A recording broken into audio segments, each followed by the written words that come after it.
রাধে রাধে। গীতার মূল্যায়নের আগের ভিডিও ছিল শ্রীমদ্ ভগবদ্ গীতার ৩য় অধ্যায়ে ৩৩ নম্বর শ্লোকের অনুবাদ সহ ব্যাখ্যা করে বলেছিলাম। আজ ৩৪ নম্বর শ্লোক অনুবাদ সহ তাৎপর্য করে বলবো। ৩৪ নম্বর শ্লোক সংস্কৃতে বলা হয়েছে, ইন্দ্রিয় সেন্দ্রিয় স্বার্থে রাগোদ্দেশৌ ব্যবস্থিত তয়োন বশমাগচ্ছেৎ তৌহস্য পরিপন্থিনৌ। এর অনুবাদ হল, সমস্ত জীবই ইন্দ্রিয়গ্রাহ্য বস্তুতে আসক্তি অথবা বিরক্তি অনুভব করে, কিন্তু এভাবে আসক্তি ও বিরক্তি বশীভূত হওয়া উচিত নয়, কারণ তা পারমার্থিক প্রগতির পথে প্রতিবন্ধক স্বরূপ।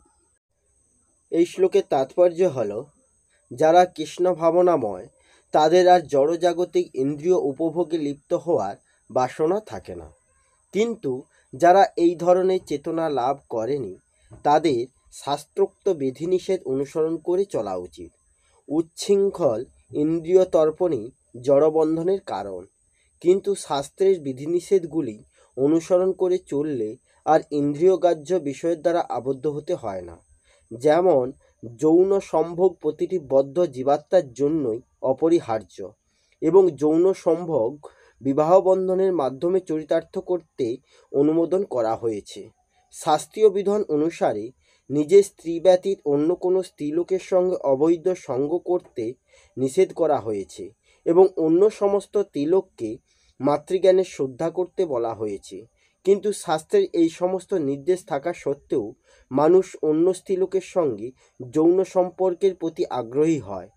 এই ধরনের প্রবণতাগুলি দমন করতে হবে, তা না হলে সেগুলি আত্মোপলব্ধির পথে দূরতিক্রম প্রতিবন্ধক হয়ে দাঁড়াবে। জড়দেহটি যতক্ষণ আছে ততক্ষণ তার প্রয়োজনগুলিও মেটাতে হবে, কিন্তু তা করতে হবে শাস্ত্রের বিধিনিষেধ অনুসারে। আর তা সত্ত্বেও আমাদের এই ধরনের বৈধতারূপ নিয়ন্ত্রণের ওপর নির্ভর করা উচিত নয়। রাজপথেও যেমন দুর্ঘটনা ঘটার সম্ভাবনা থাকে, তেমনি শাস্ত্রের বিধিনিষেধ দ্বারা ইন্দ্রিয় তর্পণ নিয়ন্ত্রিত হওয়ার সত্ত্বেও পথভ্রষ্ট হবার সম্ভাবনা থাকে। তাই আসক্তিরহিত হয়ে এই সমস্ত বিধিনিষেধগুলি পালন করতে হবে। যথেষ্ট সতর্কতা অবলম্বন করা সত্ত্বেও সবথেকে নিরাপদ রাজপথেও বিমুক্ত থাকার নিশ্চয়তা কেউ প্রদান করতে পারে না। বহুকাল ধরে এই ধরনের জড় প্রকৃতির সংসর্গের ফলে আমাদের ইন্দ্রিয় সুখভোগ করবার ইচ্ছা অত্যন্ত প্রবল। তাই নিয়ন্ত্রিত ইন্দ্রিয় সুখভোগ করলেও প্রতি পদক্ষেপেই অধঃপতিত হবার সম্ভাবনাই থেকে যায়। তাই নিয়ন্ত্রিতভাবে ইন্দ্রিয় তর্পণে আসক্তি অবশ্যই সর্বতভাবে বর্জনীয়। কিন্তু কৃষ্ণ ভাবনাময় আসক্ত হয়ে বা ভগবান শ্রীকৃষ্ণকে ভালোবেসে সর্বদা তার সেবায় ব্রতী হলেই অচিরেই ইন্দ্রিয়গত কার্যকলাপ থেকে মুক্ত হওয়া যায়। তাই কোনো অবস্থাতেই কৃষ্ণ ভাবনা থেকে বিরত হওয়া উচিত নয়।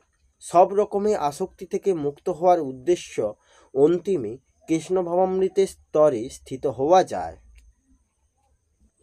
এই শ্লোকের পরিশিষ্টভাবে বলা হয়েছে, অপরকে সুখ দুঃখের কারণ মেনে নিলেই সুখ দুঃখ হয়, রাগ দেশ জন্মায়। অর্থাৎ যাকে সুখ প্রদানকারী মনে করা হয় তার প্রতি অনুরাগ এবং যে দুঃখ দেয় বলে মনে করা হয় তার প্রতি দেশ জন্মায়।